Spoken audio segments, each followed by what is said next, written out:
According to an article by startup Blink, a global ranking firm, it has placed Nigeria's startup ecosystem 63rd in the global ranking of countries after recording the birth of 3 unicorns in 2021 and the entire ecosystem, attracting over $248 million in funding in the third quarter of 2021. Can we maintain this momentum? Joining us for that conversation is Esigie Aguele, CEO of VerifyMe Nigeria. Thanks for coming through, Esigie. So let's begin with that cardinal question. Can it be done again? Oh, you need to unmute. There we go. There we go. Go for it. Go for it. Yes. Of course it can be done again. And I think we'll see more of that in the near future and in the further future. One of the things, particularly when you look at the Nigerian market, is that it's the largest economy in Africa. So Nigeria alone has over 200 million people, with 150 million probably viable for market, and the youngest population in the world. And it's a community of science and technology and engineering, where, for example, you have a lot of international corporations even coming here to get engineers. A lot of the solutions are blue ocean. So the opportunity for impact, there's such a huge opportunity for impact as well.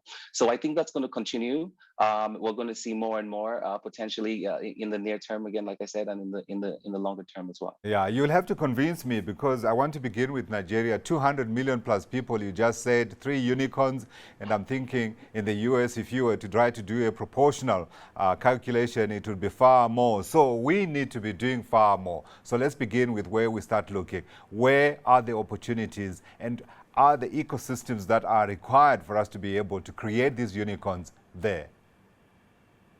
Of course. So first of all, one of the reasons I think ID verification and KYC, or or digital ID, there's a revolution of digital identity in Nigeria and Africa, is because it is the foundation of all economic growth. It's the foundation to enabling payments. Payments enable data as a service, I would say, analysis, which enables credit lending, and credit lending, or I would say a variety of types of credit are really the key to unlocking open finance, which is essentially what is going to unlock the overall economy in any country, and particularly Nigeria is what we need. So when you look at a country like Nigeria, where we have even only about 70 million in people financially included, and we have 140 million to go. You see that the opportunity is so huge to have a pool of people continue to come into the digital space and get services, which is going to mean more services for them, social empowerment, but also definitely revenue for businesses.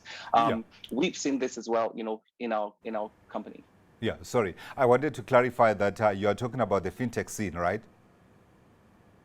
Yeah, particularly I'm talking about the fintech scene, but also there's a variety of opportunities. So this is in Lagos, in Abuja, outside. If you look at, for example, and you had mentioned the report, it really even talks about other states in Nigeria being on the list, as well as receiving a lot of funding, because there's so many opportunities to solve across the country.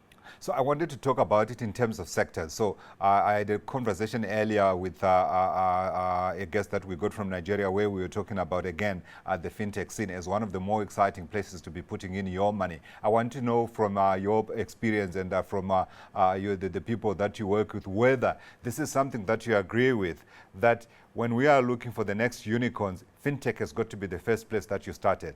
Would that be accurate? Yes, I think that will be very accurate. We consider ourselves fintech as well. Initially, we were fintech enabling with the infrastructure we built on just ID verification. But as we've grown into analysis, we've been able to enable fintechs to profile their customers even better.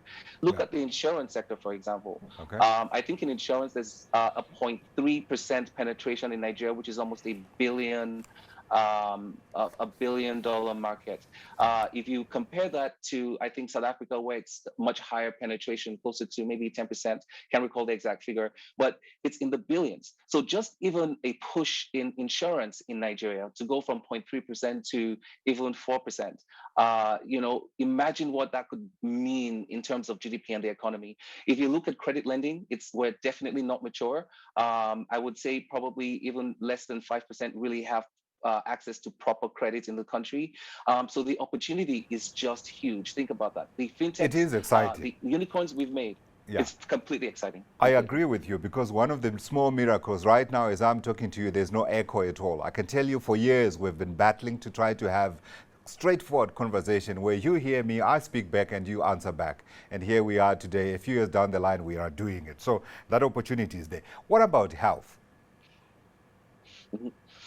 Well, the health space this is another opportunity on many fronts, because we know, first of all, that people do need access to proper healthcare, and we see it.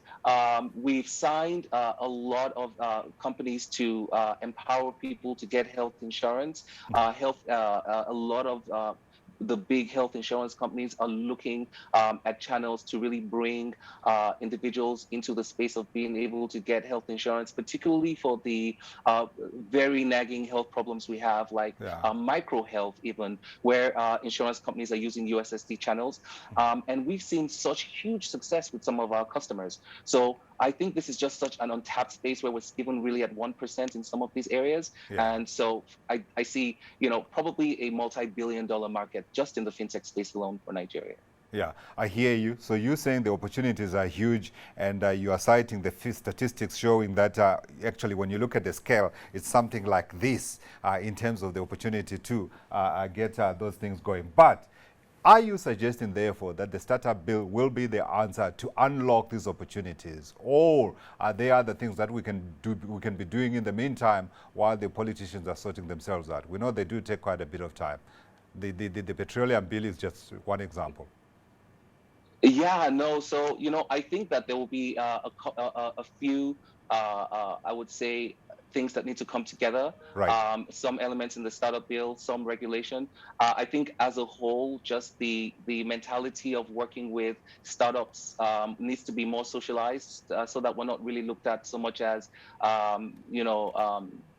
or disruption is not looked at so much as a bad thing, but more of a good thing in our environment. So those are some of the things that need to change. I think the elements of the startup bill essentially also should really apply to any business, should really have complete fairness.